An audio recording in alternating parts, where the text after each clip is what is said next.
Tā, skatāmies šajā jaunajā gadā jaunu piemēru, kas izskatās diezgan biedējoši pirmajā acu uzmetienā, bet ejot tam cauri, tad redzēsim, ka tas tā nav.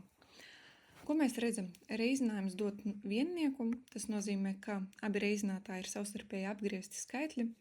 Pagaidām mums tas neko neizsaka, bet vēlāk tas mums noderēs. Tālāk, ar ko mēs varam sākt? Mēs varam sākt ar to, ka uzreiz varam pamanīt kaut ko, ko varam aprēķināt. Un šajā gadījumā varam aprēķināt 2,25 pakāpē 0,5. Kāpēc varam pagaidām neieciklēties uz x kvadrātā? Tāpēc, ka ja 0,5 ir reizināts ar x kvadrātā, tas nozīmē, ka mums strādās PK pakāpju īpašības, ka a pakāpē m reiz n ir tas pats, kas a pakāpē m pakāpē n. Līdz ar to varam rakstīt, ka tas ir 2,25 pakāpē 0,5 un tad vēlreiz pakāpē x otrajā.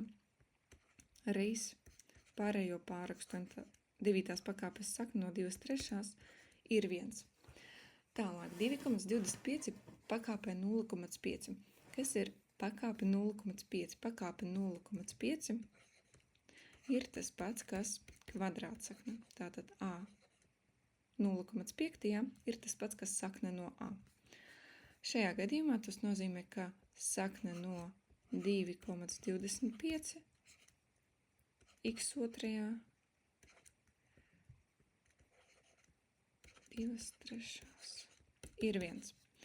Tālāk, kvadrātsakne no 2,25 izskatās pazīstami, bet varbūt šeit izrakstīsim, kā to aprēķināt. 2,25 ir tas pats, kas 225 uz 100, kas ir tas pats, kas sakni no 225 dalīt ar sakni no 100, kas ir 15 desmitās, kas ir saīsinot ar 5, 3 otrās. 3 otrās. Tātad 3 otrās x otrajā. Šo devītās pakāpes sakni mēs varam pārnest pie viennieka. Ja šeit mums bija reizinājums ar devītās pakāpes sakni 2/3, mēs varam pārnest uz otru pusi, dalot ar šo pašu. Dalīšana ir tas pats, kas reizināšana ar apgriezto.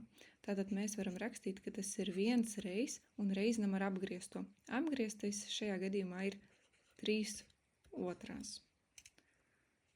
3 otrās. Divītās pakāpes sakne no 3 otrajām. Jā, tātad mēs apgriezām daļu. Kāpinātāju tas nekādīgi neietekmē.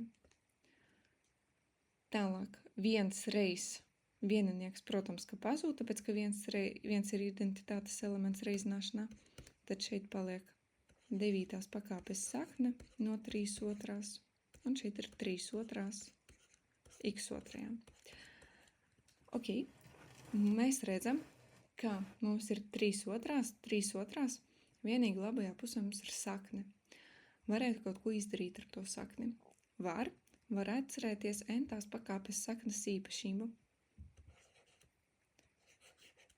Pat ne īpašību, bet definīciju. Tātad n-tās pakāpes sakne no a, tas ir tas pats, kas a pakāpē 1 pret n.